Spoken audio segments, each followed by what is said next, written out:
Hello all, it's the Critical Creeper, back with another critical video. And in this video, after a 3 to 4 month long wait, we are now talking about the newest episode of Skibidi Toilet, episode 78.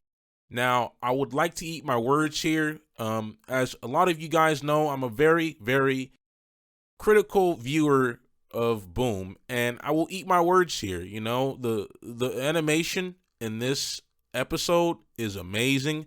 It's peak. I felt like I was watching a movie. The frame rate was amazing, and I will eat my words here. It was a very, very great episode.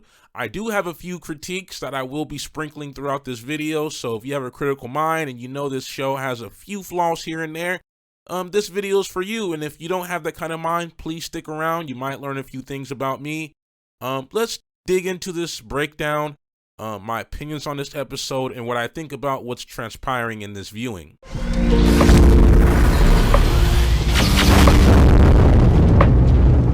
So in this breakdown, I'm going to give you guys my opinion on scenes that I personally liked. I'm not going to be going over the whole episode frame by frame and giving you guys an analysis. I want to talk about things that I personally think this episode did well and things that this episode did not do great. So please bear with me and let's join the ride. So in the first opening scene, we see the cameraman working on astro technology, putting cameras in the toilets and all that. And I have a friend that I talked to, and me and my friend, we talked about Skibidi Toilet, the good and bad. And one thing that this series is lagging on, that it's slowly implementing, is the fact that we see more behind the scenes, off the battlefield action. We see what's going on in the bases. We see what's going on with the repairs. And we need more of this, because if you're a casual viewer and you don't tune into the live streams and the Q&As, I personally don't, you're lost, and you need the information to be shown on screen. And we're seeing that here, that they're working on the hardware, and I really like this. Nice touch, and we need more of this. And maybe in the near future we'll get more episodes where the whole episode is just character development and fleshing out characters and fleshing out the environment around said characters. Now, I'm not going to talk about the humans much. I'm not really interested in it. Please don't crucify me for that. Now we see cameraman having messages displayed on them very much better than it was in the past before, where it's just a small transmission error or recording error. I like that it's being displayed on their actual POVs for the audience to read. It's clear, it looks clean, and we see that upgraded Titan TV man, now the Watchman of Doom, you know, he's able to see what the Alliance is doing and all that. Pretty cool touch, and I really love that. And then we see the new Astro, the Hunter, and he looks really cool. He got these teeth, like he looks like a dog. He has a collar on him, so maybe he's related to Juggernaut's family. Who knows? Maybe, maybe not. Now, we see Duchess, and please don't crucify me for this, but I do not like Duchess. I don't. Oh my God, bro. Oh, hell no, man. What the fuck, man? I don't think she fits Skibidi Toilet. Don't crucify me, please, please. But that's just my opinion. I feel like she's one of the most out-of-place characters within the whole show. Moving along, and that's the intro to the episode, and I think Boom is doing a good job here. Now, we move on to the scene with the scientist TV man explaining the situation that the Alliance is in. I love this. And like I said earlier in the video, we need more of this. We need more exposition, dialogue, explaining the situation to the viewers, because I do not like the Q&As. I do not like the interviews. Why? Because Boom explains what's going on in the story when he can do more of this, where we see the character talking about what's going on, what the audience needs to know. This is a very good example of show and tell. Boom likes to do tell and show. I don't like their interviews. I don't like the Q&As for this simple reason. He's showing us right now he is more than capable of including it in the episode, so we as viewers are not lost to what's going on in the world of Skibidi Toilet. People come at me and be like, man, you just want Christopher Nolan, you want Lord of the Rings style writing. No, I don't want none of that. I want the story to at least make sense. That's it. I don't know why you guys come at me, the fans, that I want way more than the show calls for. No, this is what I want more of. Boom. If you're listening to this, 10 out of 10. I love it. Thank you. More of this, please. More, more, more. I got to give Boom props. Big flowers. Let me clap it up for my boy. Hey, that's pretty good. In this part of the episode, we see Kleiner, Scientist Toilet, and I'll never forgive Boom for massacring my boy, the OG, the original Scientist Toilet. Rest in peace. Press F to pay respects in the comment section. He looks good. He looks great. He looks amazing. He looks just like Scientist Toilet, the original. And then we see Mutant Buzzsaw getting a POV camera installed by the camera heads. And then we get to the most interesting part of the whole episode, in my honest opinion. I think a lot of the fan base, especially on Reddit, loves the pocket dimension that we're exploring here, which is the Void. Is it called the Void? What's the name of it really? Maybe Boom will let us know. But we see him grab onto Polly and in the most sussiest way. I mean, a bromance possibly forming here. Who knows? But he grabs onto him, asks him if we're friends, and then the TV's like, you think this is a game? You think this is a joke, huh? So they get transported. We're entering the Void, the pocket dimension, whatever it may be. Very cool world building here. And I like the fact that within this dimension, we see the TV's voice go from reverse to regular. And I like his voice, man. His voice just sounds so intimidating, man. I don't know. I'm kind of feeling warm and fuzzy on the inside, but pause. But we explore this new dimension.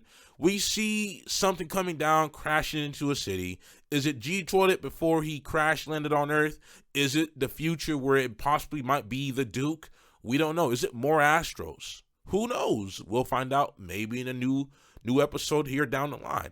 But then we see my boy, the original, the GOAT, the OG. We see Scientist Toilet over there converting humans or skibidis into mutants. We don't know. But I wish we saw more of Scientist Toilet. And then we see this Jeffrey dude, and hey, man, if you're here for too long, you get stuck, man. Jeffrey could use some company. Who's Jeffrey? Is it this TV-looking thing in the distance? Is it the mutant toilet that Scientist Toilet was over there converting? We'll find out, hopefully, sooner than later. And then they arrive at the little battlefield, and then things are going crazy. I think they're in Europe, but they arrive. Shit's going crazy. Polly does his whole thing, and this is where I have a problem here with the dialogue. Lord, forgive me, I'm about to fucking kill. And it's just like, whoa, whoa, whoa, whoa. So we're just going to forget that this guy was an Alliance mass murderer. The dialogue doesn't make sense. Moving on, we see his new abilities, him swinging swords around and all that. I really think that Boom watched The Matrix recently and wanted the mutant buzzsaw to be Neo-like, because he's just doing all these Matrixy kind of moves, swinging swords, letting them telepathically or float in his hands, dodging bullets, whatever. Interesting. But we see that they're fighting. Then we see Polly crash into the YouTube headquarters, and then they go into a building, and then here comes an Astro. Here comes one of the TVs, like taking over the Astro's body, and then more wanky dialogue. What the Sigma? I'm over here like, what the hell, boy? Like, boom, right now, me and you, one-on-one discussion. How old are you, bro? Are you, like, trying to cater to the Gen A's? Like, where does this Sigma talk come from? Like, I'm genuinely perplexed. I want to know. What do you guys think of the dialogue? Is it good? Is it great? Let me know down in the comment section. Moving on, so they go back to Polly. Polly's like, hey, we're leaving. And then you see the little HUD HUD screen say, hey, yo, like, here's a spy. Why is it considered a spy? Like, what's a spy? It's an Astro. I'm confused. And then he fights him, and he gets left behind. And then here comes the Astro Hunter again. I really think Boom can get a rivalry going that lasts a whole season or two of them constantly butting heads and fighting. One's getting stronger. It just goes back and forth. Let this be the Goku and Vegeta. Let this be that kind of dynamic between the two. Now, we see everyone's favorite part of the episode, the speaker Armada. Now, I got a few mixed opinions, and I will get into them right now.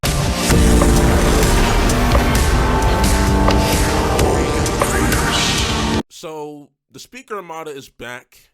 The speakers, they've been gone for so long. And I want to start by saying the things I do like. I like the new designs. I like the sounds that Boom gave them. I like the way they look. I like the Semi-Titan, the Executioner, epic. I do like when characters are an absolute unit, tanks, and he is just taking all the blasts and deflecting them. Epic. Aurora, it looks amazing. It looks epic. Then you have the new designs for the Striders. You have the new designs for the planes or the helicopters. The sound that they use as weaponry, epic. It's 10 out of 10. The design, 10 out of 10. The way they act, 10 out of 10. The way they carry themselves, it's just nice. It's just nice. And that's all I gotta say in terms of the Speaker Armada. Now, this next part is not gonna be good for viewers who don't really like people crapping on their show. And this is where I'll crap on it because I just don't understand. I don't understand, as epic as the reveal was, I don't understand why Boom always insists on developing characters off screen, developing these big plot moments off screen.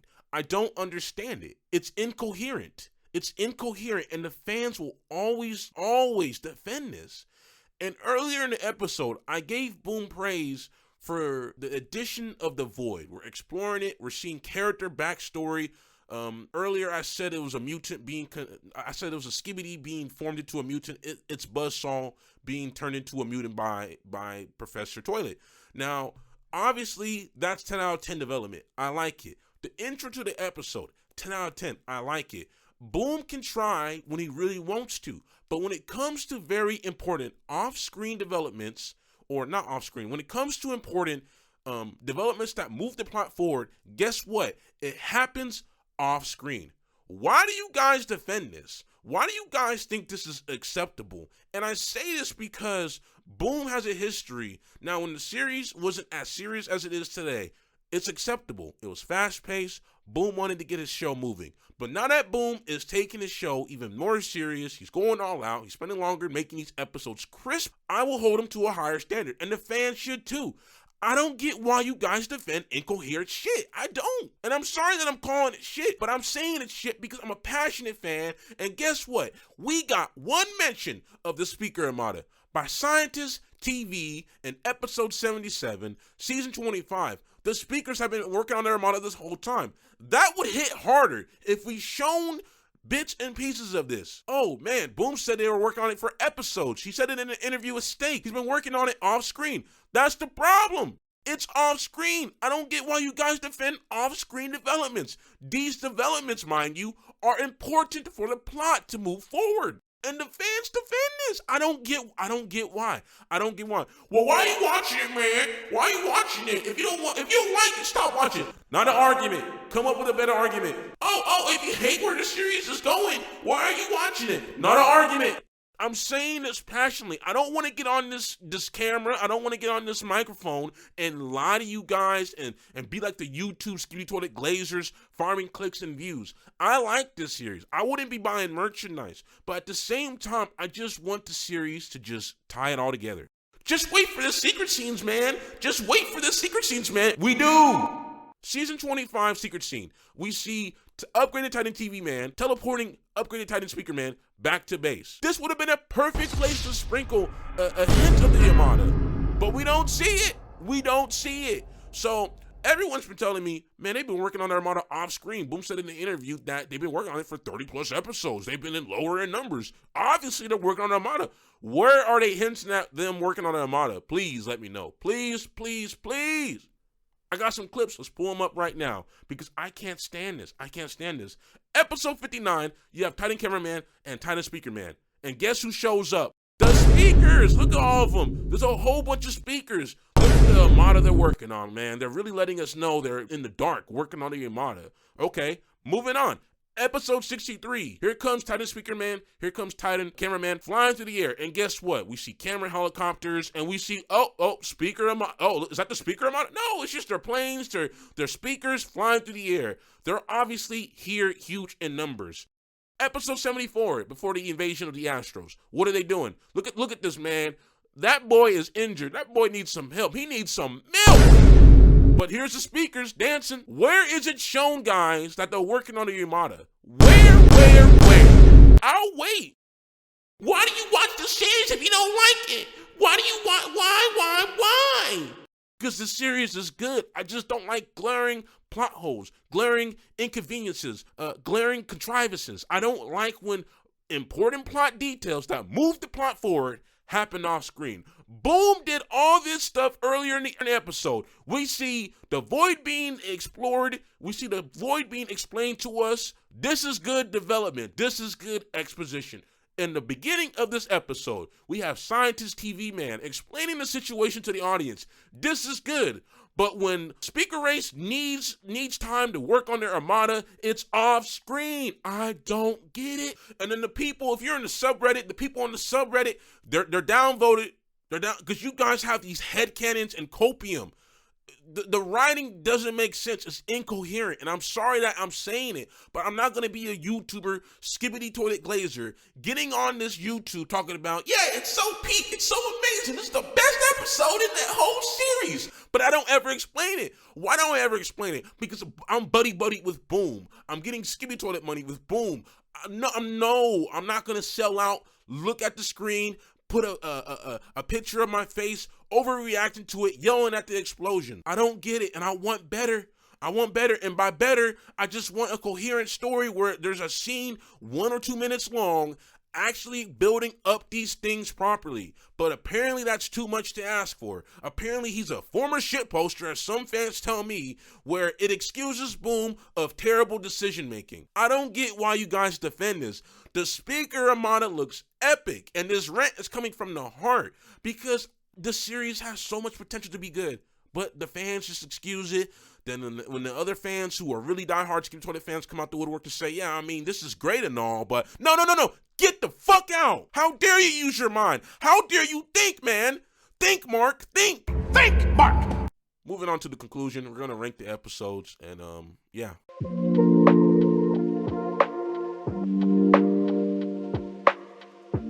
To conclude and rank this episode, I do have a few moments I loved about this episode.